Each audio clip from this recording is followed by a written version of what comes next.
foli b'an lamɛnbagaw bɛɛ lajɛlen ye nin ye Mali Kura kunnafoni kɛnɛ sigilen ye bi an ka ka bɔ VOA soba kɔnɔna la ayiwa an ka kunnafoni kumabaw bi alamisadonya in na avril kalo tile 25 bɛna kɛ ninnu ye.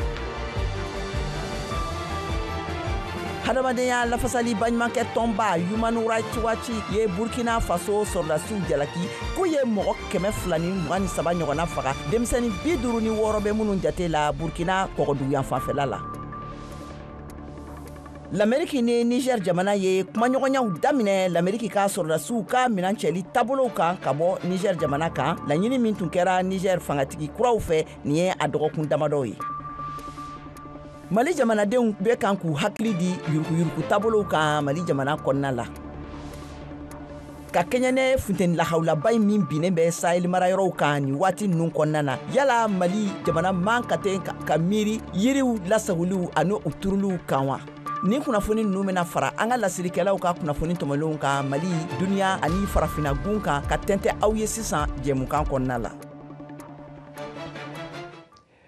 A y'aw bisimila. Duniya baɲumankɛ tɔnkuluba n'o ye tɔgɔ ko Human Rights Watch ale ye laseli kɛ k'a fɔ ko Burkina sɔrɔdasiw ye mɔgɔ 223 ɲɔgɔnna faga denmisɛnnin 56 bɛ minnu jatew la Burkina kɔgɔduguyan fanfɛla sigidaw la. Mohamed Touré bɛ ɲɛfɔli kɛ an ye a kan an ka kumakanw lamɛn.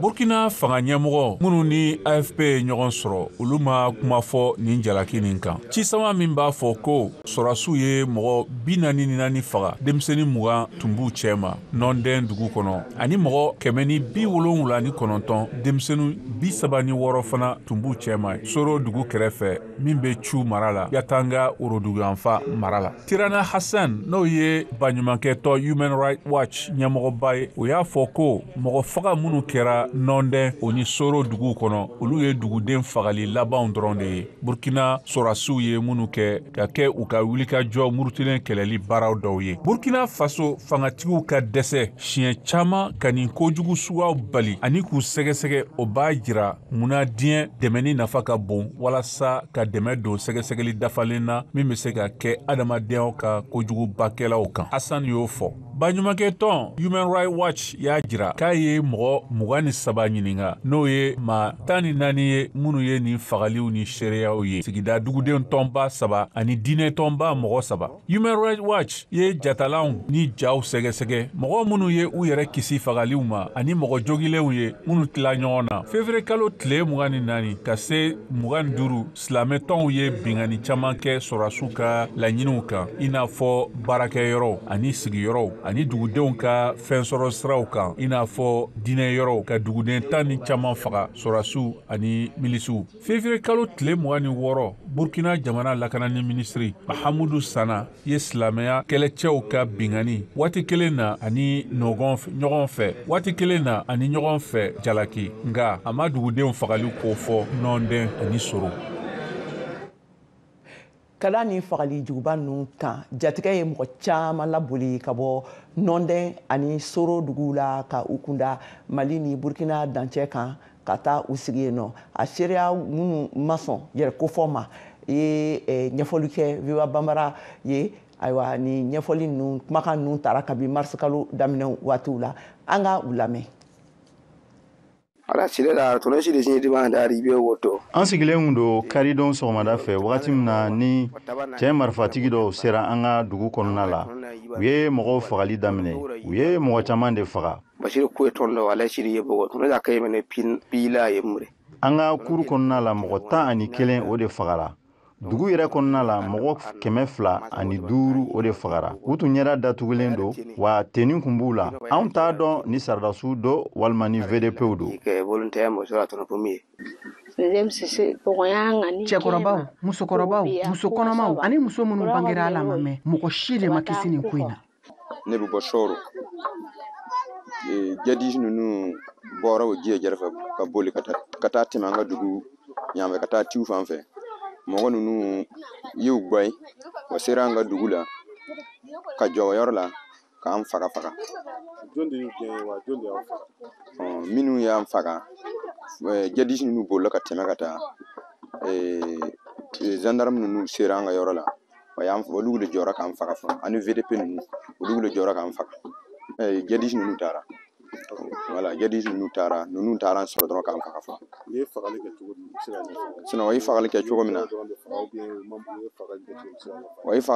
na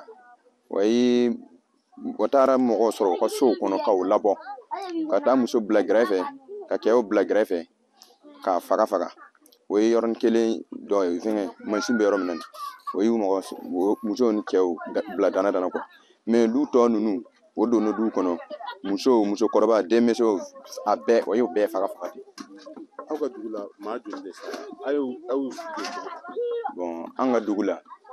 maa min sara ne kɔni ɲana ka ne yɛrɛ min jate mɔgɔ 160 ani mɔgɔ 4 nana sa koro kɔnɔ. Ka da ni seereya ninnu kan ani ka da Human Rights Watch ka kumakanw kan an ye wele tun bila Burkina Faso sɔrɔdasiw ka ɲɛmɔgɔyaso ani u ka masayaso ka kunnafoni ɲɛma ani fana an ye wele bila u ka kunnafoniso kɔkan u ka kunnafoni kɔkanko kotigiso an y'u wele nka fo kana se nin waati in ma u m'an jaabi n'an ye kunnafoniw sɔrɔ a la waati o waati la ayiwa an bɛ na laseliw kɛ aw ye ka tɛmɛ ne kunnafoniw ye halisa an bɛ taa Niger jamana la a yirala k'a fɔ ko l'Amérique ka cidenw sera Niger bi alamisa in na ka taa kuma kɛ Niger jamana marakɛlaw fɛ l'Amérique ka lakana baarakɛlaw 1000 minnu dagalen bɛ Niger jamana kan u ka dansago kɛlɛli hukumu kɔnɔna la ayiwa olu ka minancɛkow u taabolow u bɛ se ka taa olu ɲɛnabɔ cogoya minnu na awa o ko kelen hukumu kɔnɔna la sisan an ye wele bila Yusuf Sisoko ma ale ye kunnafoni gafe ɲɛmɔgɔ ye ka bɔ Mali la ayiwa a b'an bolo nɛgɛ kan Yusuf i bisimila an ka kɛnɛ kan ni tulo b'an na. Ok. Kɛlɛ tun b'i fɔ n bɛ la voix de l'Amérique fɛn fɛn sɔgɔlen b'a la n b'u bɛɛ fo. Ayiwa i bisimila an ka kɛnɛ kan ɲininkali an bɔra sisan ka kuma fɛn min ye l'Amérique ka minancɛko ye ka bɔ Sahel marayɔrɔ ninnu na ayiwa nin waati ninnu kɔnɔna la ayiwa e bɛ se ka mun de fɔ e ye mun de faamuya Niger ka l'Amérique gɛnni na sisan k'a ka minɛnw cɛ ayiwa ka bɔ u ka jamana kan ani u ka masurunyali Rusila jamana la kan. Ok, kɛlɛ tun ka ɲininkali diyara n ye ne balina ko ye depuis fanga Niger yɛrɛ kelen tɛ Mali Niger Burkina bɛɛ b'a dɔn k'a fɔ fanga dafiri kelen a digira ni jamana ninnu bɛɛ y'a jira k'a fɔ Faransi ni a jɛɲɔgɔnw bɛɛ olu de sababu y'a to en tout cas gɛlɛya donc o de la u bɛɛ y'a ŋaniya sigi k'a fɔ k'u bɛ fɛ i ma bɔ nin jamana ninnu na n'o ye Faransi b'o la maintenant min ye Niger ta ma bali an na parce que franchement coup d'état jateminɛ k'a fɔ la caman yanni ka coup d'état in condamné parce que u tun bɛ fɛ ka to Niger u ka kan minnu kɛ Niger ka to yen mais Niger y'a jira clairement k'a fɔ olu tɛ jɛn'a cogo si la l'Américain ka to yen donc o ye fɛn balina côté parce que olu ka hakili la ko bi gɛlɛya fɛn o fɛn bɛ Sahel jamanaw kan k'o ye l'Amérique n'a a jɛɲɔgɔn Occident pays occidentaux ye donc o de l'a to bi u bɛ fɛ k'u ɲɛsin maaw la maa minnu n'a bɛ fɔli ma Russie donc o de l'a to Russie ni Américains tɛ se ka kɛ tan jamana kelen kɔnɔ je crois n b'a yɛrɛ. Ayiwa yala e yɛrɛ bolo kɔlɔlɔ tɛ l'Américain ka minancɛli la ka bɔ Sahel mara kɔnɔna la wa kɔlɔlɔ t'a la wa. non kɔlɔlɔ b'a la ten. a kɔlɔlɔ bɛ se ka kɛ mun ni mun ye. n'an tɛ dɔɔni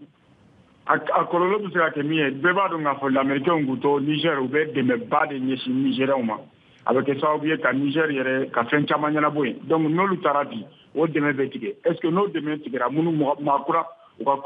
coopération kura minnu bɛ kɛ ni Russie est ce que o bɛ se k'o datugu o ye ɲininkali o ye gɛlɛya jumɛn ye n'i ye l'Américain kɛ o kɔrɔ i bɛ hali Faransi ni Occident i b'olu bɛɛ gɛn parce que olu bɛɛ de jɛlen olu bɛɛ de tigɛ bɛ ɲɔgɔn bolo donc hali olu ka coopération olu bɛ se ka sumaya n'olu sumayara bɛɛ b'a dɔn k'a fɔ Sahel jamana ninnu ye fantan jamanaw de ye an tɛ se an ka nin dɛmɛ ninnu bɛ kɛ sababu ye ka o caman datugu donc vraiment kɔlɔlɔ bɛ se ka bonya gɛlɛya ko min fana b'a la est ce que bi u tɛna sahel jamanaw yɛlɛma ka plus du terme Afghanistan ɲɔgɔn ye parce que ni l'américain taara ceux qui sécurité taa yɔrɔ jan peut-être k'u bɛ taa Mauritanie ou bien kɛrɛfɛ dugunin dɔ la Russiw bɛ yan américains bɛ yan. Yusuf i ye kuma min fɔ sisan i ko ka sahel marayɔrɔw yɛlɛma ko k'u kɛ comme Afghanistan o ye kumaba ye dɛ Ɲame ani IAS farali ɲɔgɔn kan olu bɛna se ni jatigɛwale ninnu kɛlɛli kɔrɔ wa e bɛ k'a fɔ ka da kumakan minnu kan sisan n'a yɛlɛmara k'a kɛ comme Afghanistan e hakilina ye mun y'o la c'est-à-dire que ŋaniya b'u la est ce que o fanga b'u la o de ɲininkala parce que sahel jamana ninnu ka bon jamana olu ye jamanabaw de ye a territoire ka bon an dun a mɔgɔ an ka kɛlɛkɛden man ca ka se o bɛɛ la c'est vrai ni Russiw olu bɛ faralen ɲɔgɔn kan o bɛ se ka kɛ sababu ye ka jatigɛwalekɛla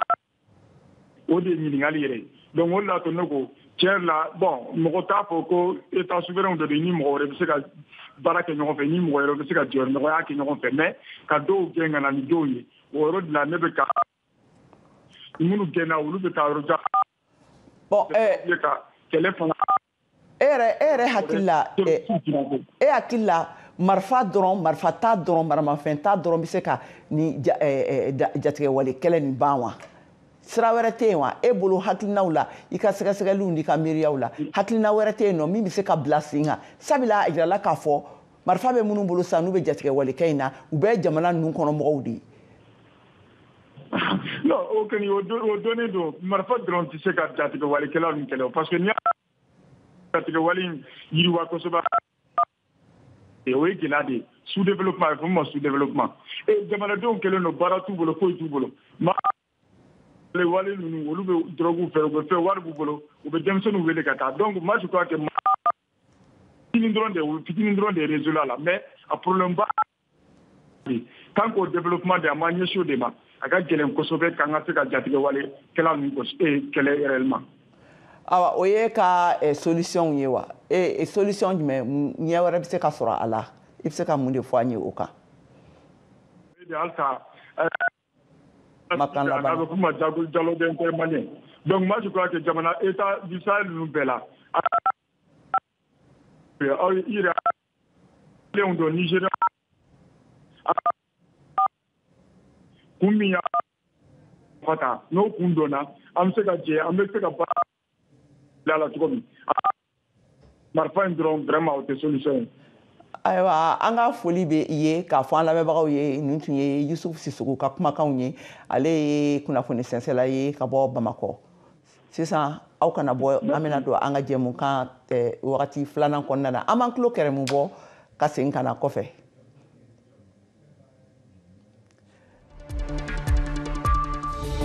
Washington Forum, le rendez-vous hebdomadaire de VOA Afrique à ne pas manquer. Chaque semaine, nous sommes ensemble pour 30 minutes pour décortiquer les grands sujets qui font l'actualité. Avec nos analystes et nos reporters, nous allons au fond des choses. Politique, économie, société, culture. Nous posons le débat et nos analystes sont là pour apporter l'éclairage. Washington Forum, c'est aussi vous, le public. Vous pouvez participer en réagissant au thème de la semaine sur nos réseaux sociaux. La rédaction de VOA Afrique vous donne rendez-vous sur ses chaînes partenaires, son site voaafrique.com et sur ses plateformes numériques pour prendre part à ce forum réalisé dans nos studios à Washington. À très bientôt dans Washington Forum.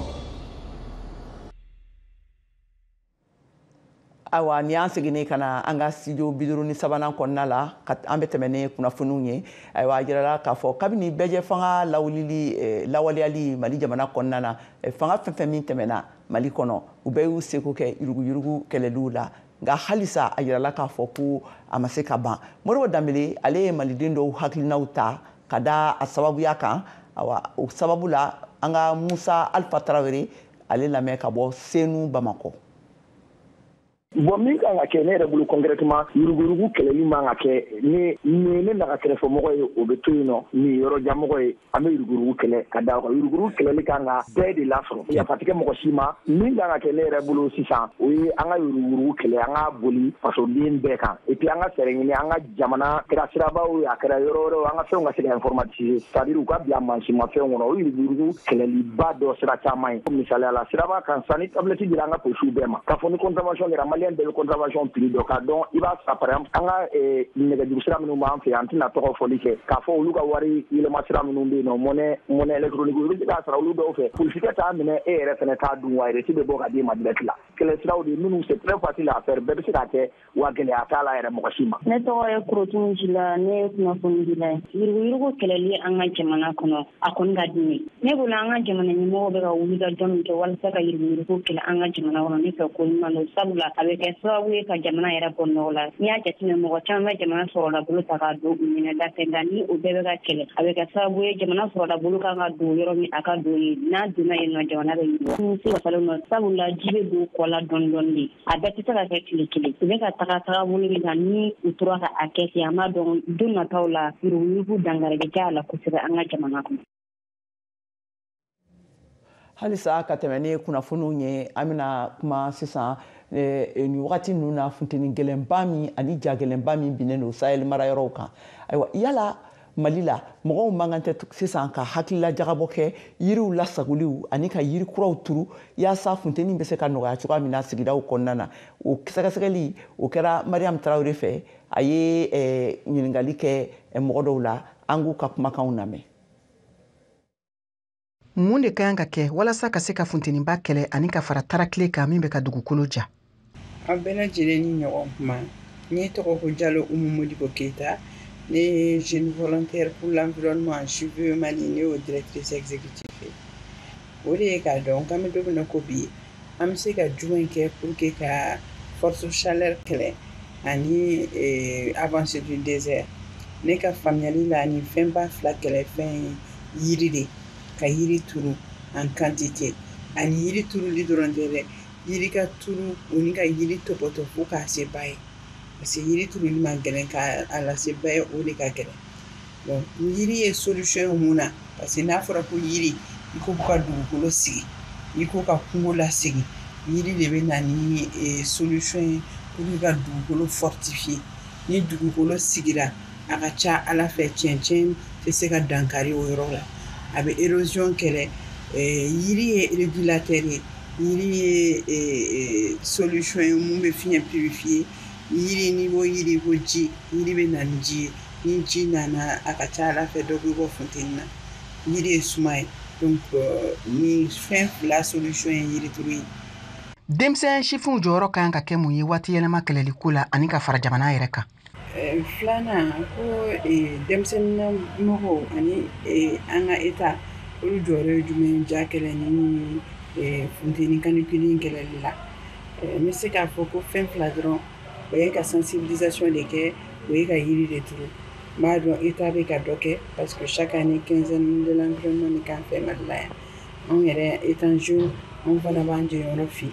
ni ka o quinzaine fana don ba la ni à travers an ka initiative caman i n'a fɔ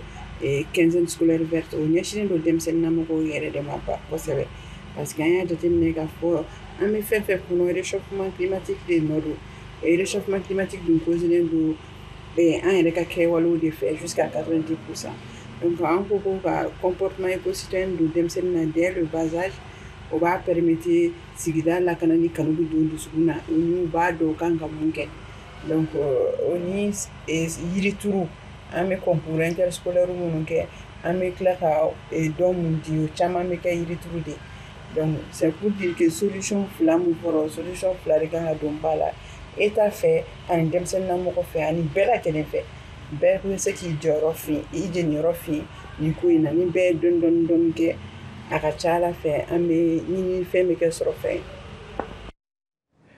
nin tɛmɛnen kɔfɛ sisan a yirala k'a fɔ ko balontanɲa barika bonyana kosɛbɛ san 2023 tɛmɛnen ninnu na duniya gun kan jatew y'a yira k'a fɔ ko mɔgɔ miliyɔn 282 ɲɔgɔnna de bɛ kungo la ka sababu kɛ fitinɛ gɛlɛnbaw ye kɛrɛnkɛrɛnnenya la Gaza ani Sudan jamana kan ni laseli ninnu kɛra duniya kiliya tɔnba ani a ka dɛmɛkɛkuluw fɛ halisa ka tɛmɛ ne kunnafoniw ye a yirala k'a fɔ ko fɛn min ye TikTok o ɲɛmɔgɔ ale ye layidudi kɛ bi kunungo araba la k'a fɔ k'a bɛna seko damayira bɛɛ lajɛlen kɛ ka bagɛn kɛ kirisow ma yaasa ka lamɛriki jamana u ye latigɛ min ta ka se ka a ɲɛsin TikTok ma ne ka dansigi kɛ u ka baaraw la lamɛriki jamana kɔnɔna na u ye kalo 9 di a ma ko a k'i yɛrɛ sama ko ka bɔ fɛn min ye u ka cakɛda chinois ka cakɛda belebeleba ale sababuya bɔra min na la ko n'o tɛ ko u b'a a ka yɔrɔ datugu lamɛriki jamana kan a dun yɛrɛla k'a fɔ ko lamɛriki jamana mɔgɔ miliyɔn 170 ɲɔgɔn na olu de bɛ TikTok kan awa lamɛriki ani nanzara jamanaw u b'a la ka jalakili bila TikTok kan k'a fɔ k'u ka jamana gundo kunnafoniw olu bɛɛ bɛ sɔrɔ TikTok siraw de fɛ chinois fɛ awa jalakilikan ninnu kɔni Chine ani cakɛda kofɔlen ni olu ma jɔ a la fɔlɔ an bɛ taa lamɛriki jamana kan sisan yirala k'a fɔ ko lamɛriki jamanakuntigi ɲini cɛbɔ 2 ninnu olu bɛɛ bɛ yɛrɛkofɔw la awa kunungo araba la awa u tun bɛ jamana kɔnɔna la lamɛriki jamana kɔnɔna la ka taa k'u ka campagne kofɔ yɛrɛkofɔw kɛ an ka laselikɛla ka lamɛnniw kɛ a kan. Kanubaga miliyɔn 1 bɛ ɲɔgɔn dalajɛ walasa ka Kansas City Missouri mara ka jɔnjɔnba n'o ye Super Bowl sɛbɛya man. Nisɔndiya bɛ wuli ka kɛ siran ye tuma min na cɛ 3 ye marifa ci ni marifa barikama ye. Bamuso dɔ sara mɔgɔ 12 joginna. Polisiw ko a laban na mɔgɔ 12 de tun y'u ka marifaw sama. Gun Violence Archive n'o ye ɲinini cɛkɛda marifa ko juguyaw kan ka fɔ la mɔgɔ 408 ɲɔgɔnna de sara marifa fariya ko fɛ ɲina mɔgɔ 250 ɲɔgɔn tun ye funankɛniw ye. Philadelphia dugu la min bɛ kɛɲɛka ni kɔrɔn fɛ o ye jatebɔ kɛ a san 3 ye nin ye mɔgɔ 160 ni kɔ fagara. O yɔrɔ de la jamanakuntigi Joe Biden ye yɛrɛfɔko kɛ nin dɔgɔkun na ka kuma kojugubakɛlaw nɔfɛ kow kan kalandenw kan. A y'an miiri a la hakilila k'a fɔ ko Ameriki jamana ka kalan kɛ a ka denmisɛnninw kunna dɔnniya ani k'a datugu denmisɛnnin caman de fagara marifa fɛ ka tɛmɛ fɛn caman wɛrɛ kan. Biden ka fanga sariya dɔ bɛna kɔkanko sɛgɛsɛgɛlu bonya sɔɔni marifa feereli bɛɛ la min bɛ tɔnɔ sɔrɔ ani kalo tɛmɛnen a ka san ladala State of Union jɛmukan sen fɛ Joe Biden ye lasɔmi kɛ wasabulon sigasigɛlen dɔ kan. Ne kɔni bɛ fɛ ka dan sigi maramafɛnw ani chargeur minnu fanga ka bon olu kɔni tali la. A ka jamanakuntigiya waati la Donald Trump ye Operation Legend baaraw daminɛ walasa ka kojugubakɛlaw bali o kɛra sababu ye ka polisiw ka fɛn kɔrɔbaw kɛ ani ka mɔgɔ 55 minɛ. A ye sɔrɔdasiw minɛn tɛmɛnenw fana di sigida ɲɛmɔgɔw ma k'a bolonɔ bila kiiritigɛlaw ka sariyaw la minnu kun ye ka dɔ bɔ kojugu seginnin na. O la sa ni ko dɔ kɛra n'u ye fili kɛ u bɛ cogo filanan sɔrɔ ɲɛnamaya kɔnɔ. Dunanw ka kojugu an b'a wele nin togo la an kan ka fɔ ko Biden ka dunanw ka kojugu a ka jan kojugu aw bɛna miiri a la k'a fɔ ko Biden ale de ye nin di an ma. Nin dɔgɔkun na Trump taara bɔ Harlem bɔgɛda sigiyɔrɔ dɔ la. Nin dugu in ka di ne ye nka foyi tɛ ka ɲɛnabɔ nin y'a san 3 walima san 4 ye an bɛna New York an b'a sigi a sen kan o kama ne ye n kan bɔ jamana ɲɛmɔgɔya nɔfɛ an bɛ baaraba de kɛ New York yan. Pew Research n'o ye ɲininikɛlaw y'a ye salon ko Ameriki jamanaden 3 o 3 la kelen ye marifa sɔrɔ wa u tilancɛ ni ko dɔrɔn de bɛ marifa sariya gɛlɛnw fɛ nka wasabulon min tilannen don a ka dɔgɔ la n'o bɛ se ka kɛ. Nin tɛmɛnen kɔfɛ sisan an bɛna taa farafinna gun kan ka taa Uranda jamana kan a yirala k'a fɔ ko Uranda jamana ye tasibilaba kɛ avril kalo tile 7 tɛmɛnen ninnu na ka kɛɲɛ ni fagaliba min n'a kɛra u ka jamana kan o tasibila o sanyɛlɛmaw ye awa a yirala k'a fɔ ko a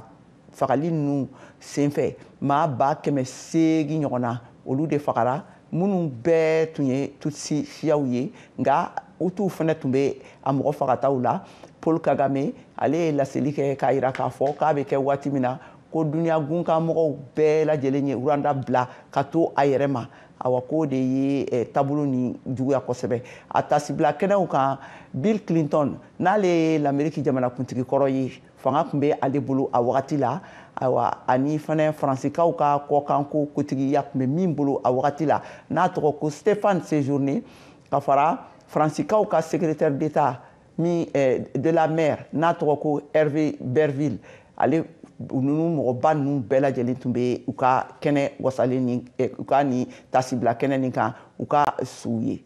Sisan ka tɛmɛ ni kunnafoni ye an bɛ an ka laselikɛla min bɛ farikolo ɲɛnajɛ kunnafoniw di an ma lamɛn farikolo ɲɛnajɛ kɛnɛ kan.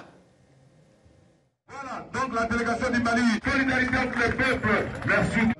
Signene Tour International Cycliste o ye nɛgɛsoboli ye min kɛra ale dugusɛn na lɔgɔkun tɛmɛni Banfora fan fɛ. Nɛgɛsobolila 100 ka bɔ Burkina, Mali ale ni Korowari ani ka kilomɛtiri 443 boli. Nɛgɛsoboli o diyara Mali la. O ka nɛgɛsobolilaba Yaya Diallo ale lo ye ŋaraya sɔrɔ Burkina Faso kɔnɔna na.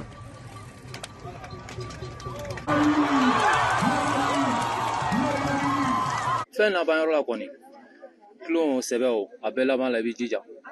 tolon t'a la hali ni kilon don a laban bɛ kɛ sɛbɛ tolon sɛbɛ ma don n'a gɛrɛsɛgɛ don i gɛrɛsɛgɛ fɛn na don na i b'o sɔrɔ voilà n'olu gɛrɛsɛgɛ b'a la olu b'a sɔrɔ n'an yɛrɛ gɛrɛsɛgɛ b'a la an b'a sɔrɔ mɔgɔ si tɛ si ta minɛ la bɛɛ n'i ka don i y'a sɔrɔ bi kun y'an ka don ye voilà. Ni nɛgɛsoboli Mali o y'a ta sɔbɛra ani o y'a labɛn fana yan'o ka se Burkina Faso. Jibril Kone lo b'o fɔ an ye min y'o ka degeli karamɔgɔ ye. Alhamdulilayi kurusi a donna anw gɛrɛsɛgɛ la sinon an ka sebaaya tɛ Ala de y'a nɔgɔya an bolo mais de toute façon bon sport tɛ taa préparation kɔ an y'an labɛn a kama en même temps an y'a gagné. Mais an y'an profité occasion dɔ de fɛ ka nin gagné n'o tɛ an tɛ se Burunabéw kɔrɔ parce que kunu Burunabéw ye compétition dɔ kɛ donc ils ont fatigué avec la fatigue an y'an profité occasion fɛ ka nin fana gagné. Ni nɛgɛsoboli a gɛlɛyara ka sigi ka gɛlɛya Korowarikaw ma. Ali Kone o ye Korowari nɛgɛsobolila ye. An nana mɔgɔ 3 a ma nɔgɔ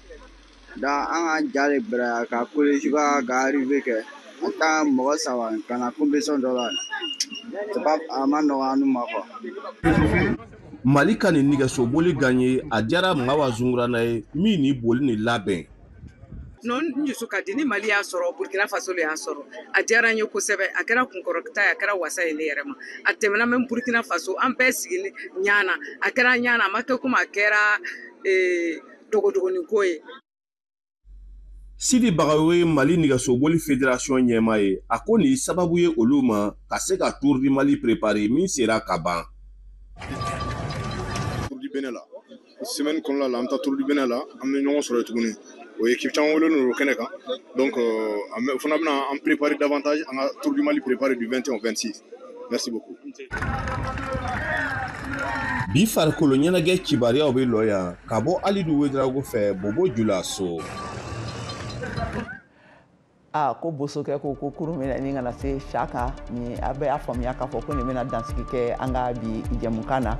Ayiwa jɛmukan nin k'a fɔ aw ɲɛna a b'u sɔrɔ an ka pagew kan an ka bɔlɔlɔsiraw fɛ n'o belebeleba ye www.bambara.com walima a b'a sɔrɔ fɛnɛ an ka pagew kan réseaux sociaux kan YouTube sanfɛ VOA Bambara ka page min bɛ yen ani Facebook sanfɛ ani Instagram an bɛ foli ani tanuni lase an lamɛnbaga bɛɛ lajɛlen ma.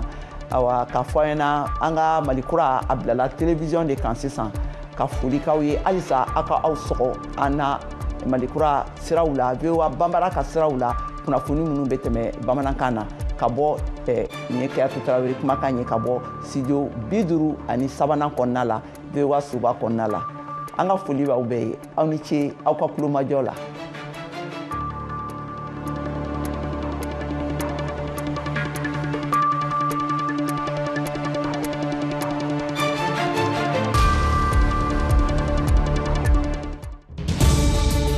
Washington Forum, le rendez-vous hebdomadaire de VOA Afrique à ne pas manquer.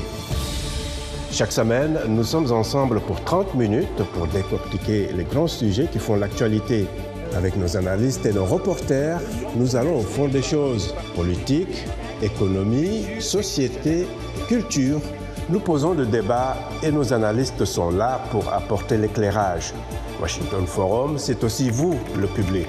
Vous pouvez participer en réagissant au thème de la semaine sur nos réseaux sociaux. La rédaction de VOA Afrique vous donne rendez-vous sur ses chaînes partenaires, son site voaafrique.com et sur ses plateformes numériques pour prendre part à